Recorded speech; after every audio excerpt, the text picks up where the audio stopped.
every single day waking up and seeing another new headline that shows the two-tiered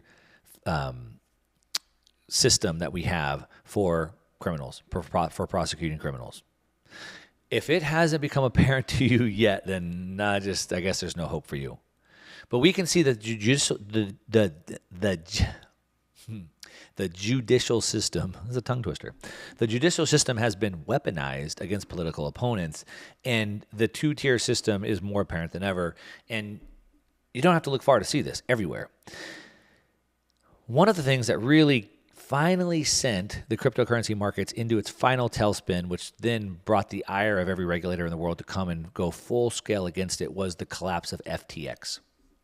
FTX was, of course, founded by Sam Bankman-Fried, SBF. I've covered this extensively. Go back in the archives on the podcast. Just search The Mark Moss Show on your favorite podcast player to go back and understand who SBF was and FTX, etc.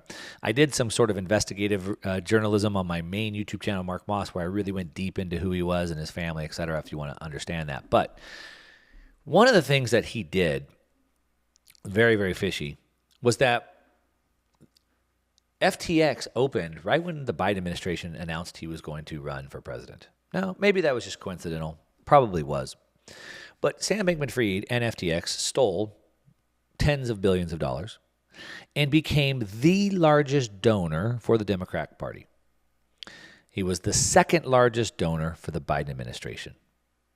So they got involved with money from Ukraine. I mean, there's a lot of dirty ties. Again, go back to my main YouTube channel, search Mark Moss SBF if you want to find out about all the details. But one of the things that they did, as I said, is started up this right at the time when Biden was running and started just funneling tens and tens and tens of millions of dollars, I think up to $90 million to the Democrat Party.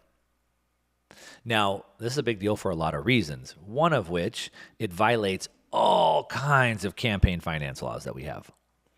Two, when you do this right before a bankruptcy happens, the bankruptcy court will usually go and claw back those funds. Oh, you made a transfer right before you've been bankrupt. We're going to go back and take that back from the person. That's the way it works. Well, he had all kinds of charges against him for campaign violence, as he should. There should be lots of them. But mysteriously this week, we saw federal prosecutors have now decided to drop the campaign finance violation charges against him. They came up with some stupid story about, the Bahamas court, extradition, something like that, as if the U.S. is beholden to the Bahamas. I don't think that's the way it works. As a matter of fact, I believe almost every nation on earth has an extradition treaty with the United States. It's not the way it works. On top of that, we had a federal judge, Judge Lewis Kaplan, placed a gag order on SBF, so he won't be talking about it.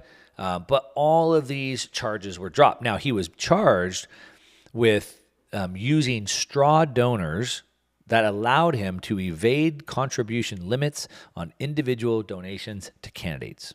All right, he donated the money. We know this. All right, but he somehow didn't have to face any problems. Now, let me talk about why this is a two-tiered system. Let me give you an example. So maybe some of you guys have heard of Dinesh D'Souza. Now, Dinesh D'Souza is a filmmaker. He makes a bunch of documentaries and things like that. He did one, I forget the name, 2,000 Mules or something like that, where he kind of showed like all the election fraud that was happening. But he did one, I think he did two on Obama. And he basically did this documentary on Obama where he went and showed who his dad was in Kenya and who his mom was and growing up in Hawaii and how he was sent at a young age to go live in Chicago and who he lived with in Chicago, who ran the Red Star, which was a communist newspaper, and his rise. Shows the whole thing. If you want to know who Obama is, go watch this documentary by Dinesh D'Souza. Well, it doesn't turn out that Obama and his handlers liked that. They didn't want to be exposed like that. That Obama, I'm not going to go into all the conspiracies. You can go watch that yourself. But it turns out that the establishment that put Obama in power didn't like that too much. And so Dinesh D'Souza became enemy number one. And so they went after him and they put him in prison. What did they put him in prison for? Campaign finance violations. Oh, like Sam Bankman-Fried just got let off of. So let's see. So Sam Bankman-Fried gave like $90 million and got let off. But Dinesh D'Souza, oh no, he attempted to illegally contribute over $10,000 to a Senate campaign, willfully undermining the integrity of the campaign finance process, is what it says here.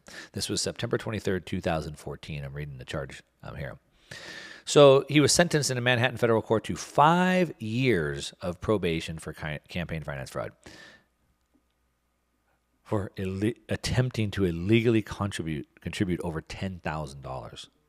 What he did is he gave $10,000, $5,000 for himself, $5,000 for his wife, and then some people that worked for him also contributed, and then he reimbursed them.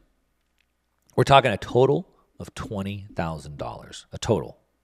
But because he didn't document it properly and because he reimbursed them, that's what they called straw donors.